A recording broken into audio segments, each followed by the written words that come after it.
గాలి జనార్దన్ రెడ్డికి ఎప్పుడైతే కోర్టు 7 ఏళ్ల పాటు జైలు శిక్ష విధించిందో సిబిఐ కోర్టు, ఇప్పుడు నెక్స్ట్ ఇంకా ఆయన వెనక వరుసలో జగన్మోహన్ రెడ్డే ఉన్నారు అనేది ప్రచారం అయితే మొదలైపోయింది. ఎందుకంటే అప్పట్లో కూడా గాలి జనార్దన్ రెడ్డికి అలాగే జగన్మోహన్ రెడ్డికి మధ్య మంచి సత్సంబంధాలే ఉండేవి అనేది అప్పట్లో వైసీపీ ప్రభుత్వం ఆయనకు అనుకూలంగానే వ్యవహరించింది.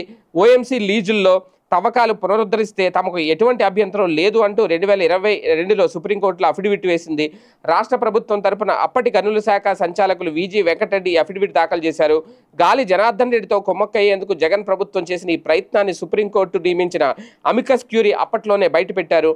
దీంతో ఓఎంసీ జగన్ ప్రభుత్వం పాచికైతే పారలేదు అనేది.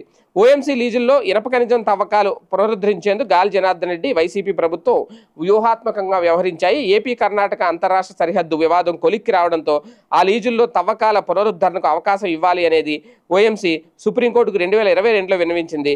దీనిపై న్యాయస్థానం ఏపీ ప్రభుత్వ అభిప్రాయాన్ని కోరింది. అంతరాష్ట్ర సరిహద్దు వివాదం సమసిపోవడంతో ఆ ప్రాంతంలో ఇనప ఖనిజ తవ్వకాలు కొనసాగించేందుకు అవకాశం ఇవ్వాలని, ఇందుకు తమకు అభ్యంతరం లేదంటూ 2022 ఆగస్టు 13న గనుల శాఖ అప్పటి సంచాలకులు విజి వెంకటరెడ్డి కోర్టులో అఫిడవిట్ వేశారు. అంటే గాలి ముఠ మళ్ళీ అక్రమ తవ్వకాలతో దోపిడీ చేసేందుకు జగన్ ప్రభుత్వం మార్గం సుకుమం చేసింది. దీన్ని అమికస్ క్యూరీ బయట పెట్టింది అనేది. అంటే గాలి జనార్దన్ రెడ్డికి జగన్మోహన్ రెడ్డి అప్పట్లో వత్తాసు పలికింది జగన్మోహన్ రెడ్డి ప్రభుత్వం అనేది ఇప్పుడు గుర్తు చేస్తున్నారు.